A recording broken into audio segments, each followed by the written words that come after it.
اتباع میں دعا ہے اللہ تعالیٰ فیضان سنت عطا فرمائے، مراسم بد کو دور فرمائے، نکاح کو آسان سے آسان تر فرمائے۔ درود شریف پڑھیے، اللہم صلی علی محمد وعلی آل سیدنا مولانا محمد صلی اللہ علیہ وسلم۔ یہ اس لیے بول رہا ہوں کہ اب جو بولنے جا رہا ہوں وہ یہ، اگر سنت کے مطابق، واقعی سنت کے مطابق شادی ہوئی زید کی اور ہندا کی، آپ لوگوں کی بولو، میری آنکھیں دیکھتی، زید کی اور ہندا کی شادی ہوئی، اگر بیوی اپنے میکے سے خوشیوں کے حوالے سے چیزیں لاتی ہے، ساس بھی اسے پسند کرتی ہے، ساری دنیا اسے پسند کرتی ہے، شوہر بھی پسند کرتا ہے، اور یہ فطری تقاضا بول رہا ہوں میں، اس کا شریعت سے ظاہری طور پر کوئی تعلق نہ بھی لائے، خود آ جائے، یہی تو شادی، کچھ نہ لائے پیارے انتظار نہ کرنا، لیکن اگر لاتی ہے تو پسند کرتی ہے۔ بس یہی جملہ، جب قبر میں آپ جاؤ تو مصطفیٰ کو رلانا نہیں، یہ جملہ بولنے جا رہا ہوں، جب قبر میں آپ جاؤ گے تو نبی کو رلاؤ، اس لیے کہ وہ مصطفیٰ جن کی نبوت خود اپنی ذات اور اپنی امت کی بخشش کا سامان ہے، پھر بھی آقا نے غار حرا میں عبادتیں کی ہے، کن کن مقامات پر عبادتیں کی ہیں۔ پارہ نمبر 2 کی ایک آیت کریمہ ہے، عصر کی نماز سے پروردگار عالم کے رسول پاک کو کفاروں نے، اپوزیشن نے روک دیا، آقا اتنا روئے کہ اللہ تبارک و تعالیٰ نے ایک آیت کریمہ اتار دیا کہ ساری نمازیں ایک طرف ہے، مصطفیٰ نے عصر کے لیے رویا ہے، اس لیے اے امتیو، عصر کی نماز ساری نمازوں سے افضل ہے، اس کی زیادہ عبادت کرنا، زیادہ عبادت۔ حافظوا علی الصلوات والصلاۃ الوسطیٰ، تمام نمازوں کی حفاظت کرو، اس کا تو ثواب دوں گا ہی، مگر مصطفیٰ نے عصر کی نماز چھٹنے کی وجہ سے، اپوزیشن کے دباؤ اور پریشر کی وجہ سے نبی سے چھوٹ گئی تھی، جو خوب روئے تھے، اس لیے میں نگاہ مصطفیٰ کے آنسو کی قدر اتنی کروں گا کہ جس عمل کو مصطفیٰ نے اپنے سینے سے لگا لیا ہے، اس عمل کو امتیوں کے لیے میں بیسٹ قرار دے رہا ہوں۔ اے امتیوں، تم عصر کی نماز کی حفاظت کرنا، پارہ نمبر 2 کی آیت کریمہ۔ تو میرے پیارے، نبی کی بارگاہ ہے، نبی پاک نے اپنے لیے کچھ نہیں کیا ہے، توجہ دینا، اب اپنے لیے کچھ نہیں کیا ہے، ان کی نبوت اور رسالت یہ ان کے لیے کافی، ان کے لیے باقی ہے۔ نبوت اور رسالت یہ سلیکٹڈ ایسی چیزیں ہیں، اللہ کی بارگاہ میں انتخابات کی وہ عظیم الشان چیزیں ہیں جو نہ مٹنے والی چیزیں ہیں۔ نبی نے اپنے لیے کچھ نہیں کیا، جو کچھ بھی کیا ہے وہ آپ کے لیے کیا ہے، وہ سب آپ کے لیے کیا ہے۔ اب آپ جب قبر میں جاؤ گے تو اگر پوچھ لے من ربوں کا، توجہ دیجیے گا، اگر پوچھ لیا جائے ماں دینوں کا، تیرا رب کون ہے، تو پیارے سوکھے انداز میں مت بولنا میرا رب اللہ ہے، بلکہ اس انداز میں بولنا کہ میرا رب وہ ہے جس کی میں نماز پڑھتا تھا، جس کی میں حج کرتا تھا، جس کی میں زکات دیتا تھا، جس کی بارگاہ میں توبہ اور رجوع کرتا تھا۔ ماں دینوں کا، تیرا دین کیا ہے؟ میرا وہ دین اسلام ہے جس مذہب اسلام کی سچائی کے لیے رسول اعظم کو بھیجا گیا، ان کی صداقت کے لیے مصطفیٰ کو بھیجا گیا۔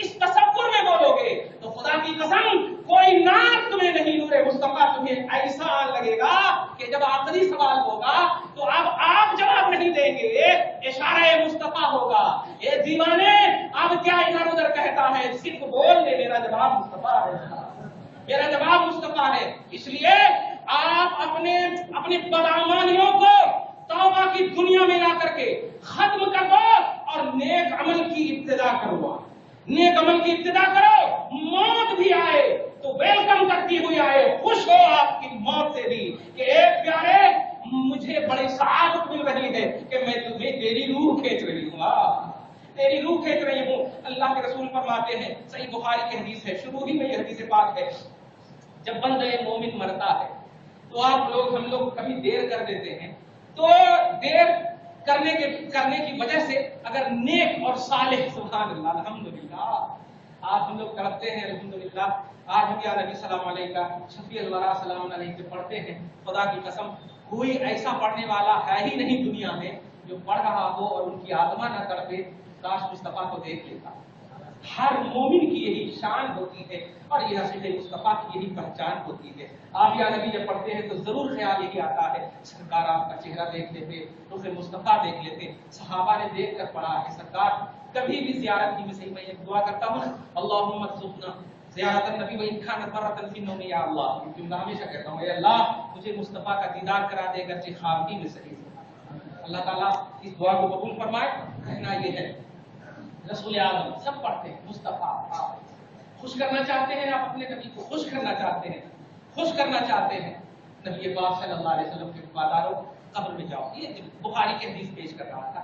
جنازہ پڑا رہتا ہے, دیر ہوتی ہے, اور اگر وہ جنازہ صالح ہوتا ہے, فَإِنْ كَانَتْ صَالِحَةً, اگر وہ جنازہ صالح یعنی نیک ہوتا ہے تو سب گھر والے کو اپنی دنیا میں رہ کر کے آواز دیتے ہیں, ڈانٹتے ہیں اور کہتے ہیں قدمونی قدمونی قدمونی, اے لوگوں دیر کیوں کر رہے ہو, چلو دیدار مصطفیٰ کرنا ہے, دیر کیوں کر رہے ہو, چلو لے کر میرا جنازہ جلدی.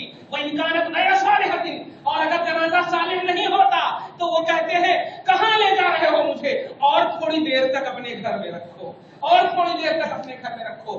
کہنا یہ ہے کہ مصطفیٰ کو دیکھ کر تم بھی خوش ہو جانا, مصطفیٰ بھی خوش ہو جائے, تم بھی خوش ہو جانا کہ یا رسول اللہ دنیا میں رہ کر کے ہم نے جب آپ کا نام لیا تھا صلاۃ و سلام پڑھا تھا, سرکار آتما کرتی تھی آپ کے سامنے, آقا ضرور گنہگار ہو, توبہ کر لیا تھا, مگر میرے آقا اپنی بساط کے مطابق کچھ عمل بھی ہمارے سامنے ہے, کچھ عمل بھی ہمارے پاس ہے. میرے آقا ہم صرف نعرے باز مومن نہیں ہیں, ہم پریکٹیکلی مومن آ کر ہیں آپ کی بارگاہ میں. آقا مسکرا کر کہیں گے. اسی لیے پیارے اللہ کے رسول صلی اللہ علیہ وسلم کو مرکز قبولیت اعمال بنایا ہے.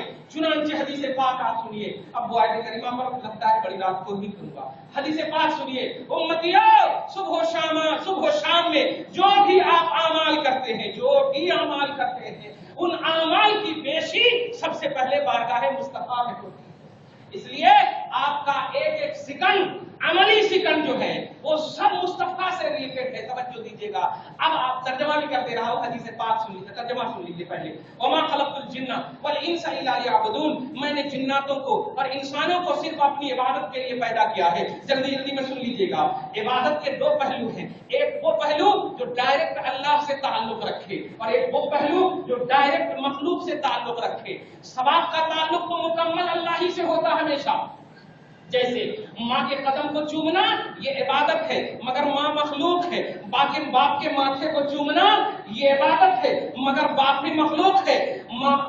مخلوق رشتہ داروں کا لحاظ کرنا, صلہ رحمی کرنا, پڑوسیوں کا خیال کرنا, اقربا اعزا کی عزت کرنا, بڑوں کا لحاظ کرنا, یہ سب عبادتیں ہیں, مگر یہ سب مخلوق ہیں. مگر ان عبادتوں کا تعلق ڈائریکٹ مخلوق سے ہے. توجہ دیجیے گا. لیکن ثواب کا تعلق پھر بھی اللہ سے ہے. آپ ماں کے قدم کو چومو گے, ثواب اللہ عطا فرمائے گا. آپ کے چہرے کو چومو گے, ثواب اللہ عطا فرمائے گا. توجہ دیجیے گا. تو یہ اس کو کہتے ہیں حقوق العباد. اور ایک وہ تعلق ہے جس کا ڈائریکٹ اللہ سے ہے. نماز ہے, حج ہے, زکات ہے, جتنی بھی پلرز آف اسلام ہے, یہ سب جو ہے اللہ تبارک و تعالیٰ سے ڈائریکٹ تعلق رکھتے ہیں. توجہ دیجیے گا. اس کو بولتے ہیں حقوق اللہ. مولا نے فرمایا سورہ ذاریات میں آیت نمبر 56 میں, ہم نے جناتوں کو اور انسانوں کو اپنی عبادت کے لیے پیدا کیا ہے. اور عبادت کی یہ دو شاخیں ہیں, حقوق اللہ اور حقوق العباد. اب جو ذہن دینے جا رہا ہوں وہ آخری ذہن ہے. توجہ دیجیے گا. یہ 2-3 دن میں اس کو پریکٹیکلی لانا ہے